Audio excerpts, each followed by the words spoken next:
रामचरितमानस रामायण बालकांड चौपाई number 13।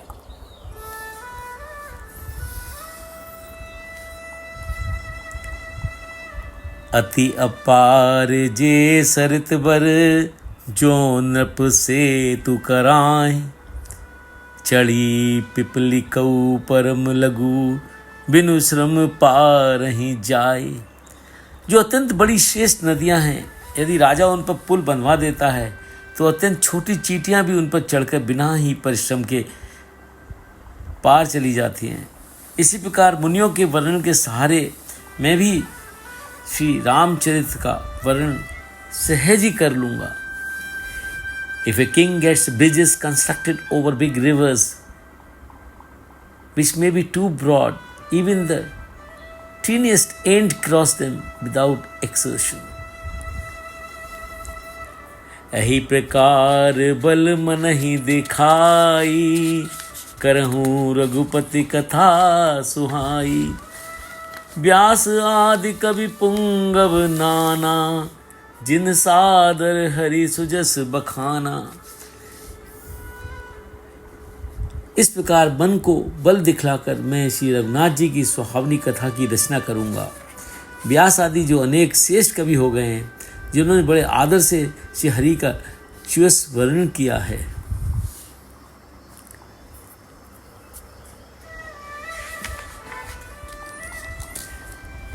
Reassuring the mind in this way, I shall narrate the charming story of Sri Raghunatha, Vyasa and various other top-ranking poets who have reverently recounted the blessed glory of Sri Hari. चरण कमल बंदौ तिन केरे, पुरबहु सकल मनोरथ मेरे। कलि के कविन करऊं परनामा, जिन बरने रघुपति गुण ग्रामा। मैं उन सब श्रेष्ठ कवियों के चरण कमलों में प्रणाम करता हूँ, वे मेरे सब मनोरथों को पूरा करें। कलयुग के भी उन कवियों को मैं प्रणाम करता हूँ, जिन्होंने रघुनाथ जी के गुण समूह का वर्णन किया है।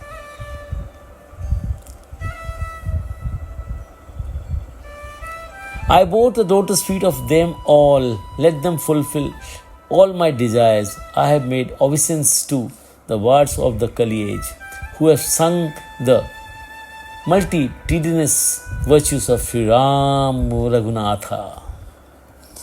जे प्राकत कवि परम सयाने, भाषा जिन हरि चरित बखाने।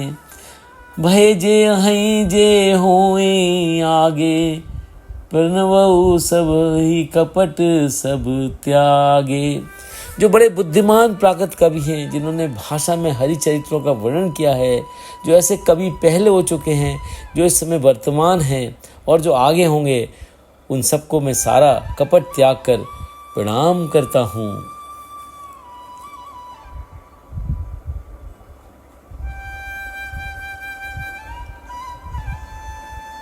Even those poets of supreme wisdom who belongs to the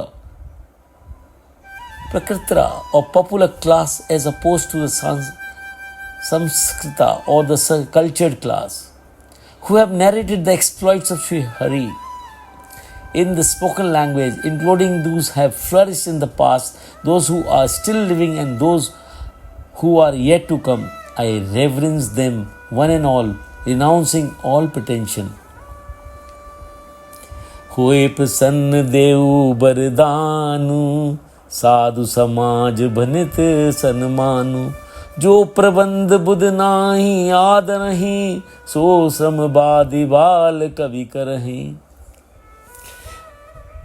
आप सब प्रसन्न हो गए, वरदान दीजिए कि साधु समाज में मेरी कविता का सम्मान हो, क्योंकि बुद्धिमान लोग जिस कविता का आदर नहीं करते, मूर्ख कवि ही उसकी रचना का व्यर्थ परिश्रम करते हैं।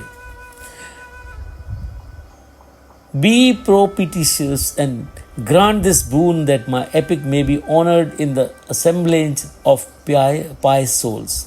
A composition which the wise refuse to honor is fruitless labor, which only silly poets undertake. Kirat भनित भूति भल सोई, सुर सर सम सब काहित होई। राम सुखी रति भनति भदेसा, असमंजस असमोहि अंदेशा। कीर्ति, कविता और संपत्ति वही उत्तम है जो गंगा जी की तरह सबका हित करने वाली हो। श्री रामचंद्र जी की कीर्ति तो बहुत सुंदर, सबका अनंत कल्याण करने वाली ही है, परंतु मेरी कविता भद्दी है, यह असामंजस्य है, अर्थात दोनों का मेल नहीं मिलता, इसी की मुझे चिंता है। Of glory, poetry and affluence that alone is blessed with, which like the celestial river Ganga is conducive to the good of all. The glory of Sri Rama is charming indeed, while my poetry is crude. This is something incongruous, I am afraid. तुमरी कृपा सुलभ सो मोरे, सियानी सुहावनी तात पटोरे। परंतु हे कवियों, आपकी कृपा से यह बात भी मेरे लिए सुलभ हो सकती है। रेशम की सिलाई टाट पर भी सुहानी लगती है। By your grace, even this incongruity will turn out well for me. Embroidery of silk looks charming even on coarse cloth. Hare Krishna.